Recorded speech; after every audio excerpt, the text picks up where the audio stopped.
PM Modi ने संसद की मर्यादा का ख्याल रखने की सलाह दी और उसके कुछ ही दिनों बाद बीजेपी सांसद रमेश बिधूड़ी ने संसद की मर्यादा को तार तार कर दिया। इसके बाद अब सवाल यह है कि 2024 लोकसभा चुनाव का मुद्दा क्या होगा।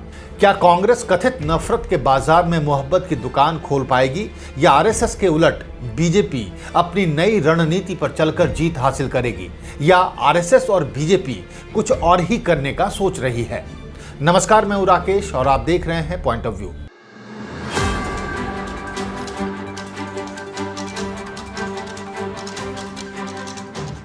गुरुवार यानी 21 सितंबर को देश की नई संसद में जो बदजुबानी कहें या फिर अपराध, जहां बीजेपी के एक सांसद रमेश बिधूड़ी ने बीएसपी के एक मुसलमान सांसद दानिश अली को लोकतंत्र के मंदिर में आतंकवादी, मुल्ला, कटवा, न जाने क्या क्या कहा। यह बीजेपी का वो मूल विचार है जिसके बाजार में कांग्रेस मोहब्बत की दुकान खोलने की बात कर रही है। इस विचार के कई पोस्टर बॉय हैं। अनुराग ठाकुर, कपिल मिश्रा का नाम इन्हीं की अगली पंक्ति में आता है।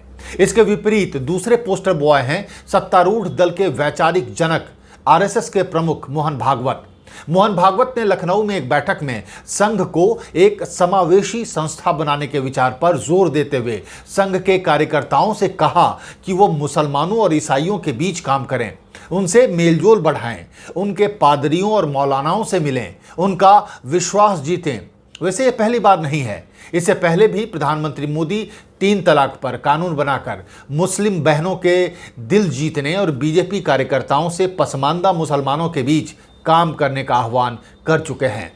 केरल में तो बाकायदा ईद और क्रिसमस पर आरएसएस कार्यकर्ताओं को मुसलमान और ईसाई समुदाय के घर जाने और खुशियां बांटने को भी कहा गया था। इसी तरह हरियाणा में खुद मोहन भागवत के निर्देश पर बीजेपी ने गैर हिंदुओं के साथ चाय पीने और उसके साथ ली गई सेल्फी को पार्टी के ऐप पर अपलोड करने का आदेश भी दिया।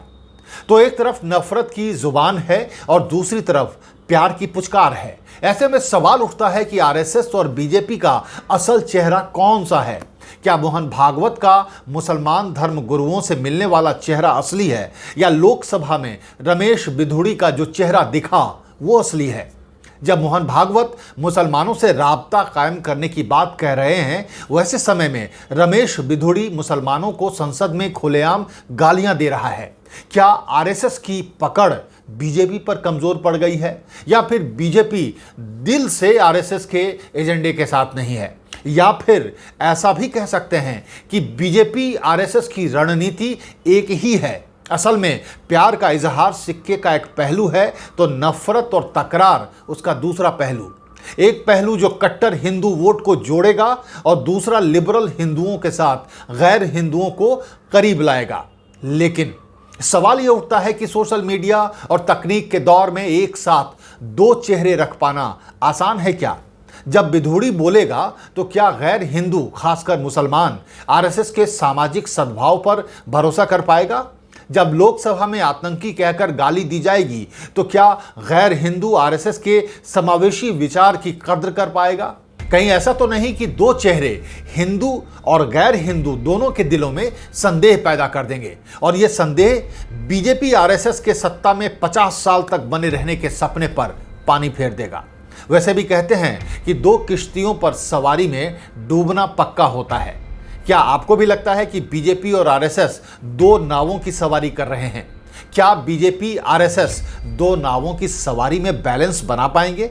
अपने विचार हमें कमेंट कर जरूर बताएं और चैनल को लाइक और सब्सक्राइब करना ना भूलें। नमस्कार।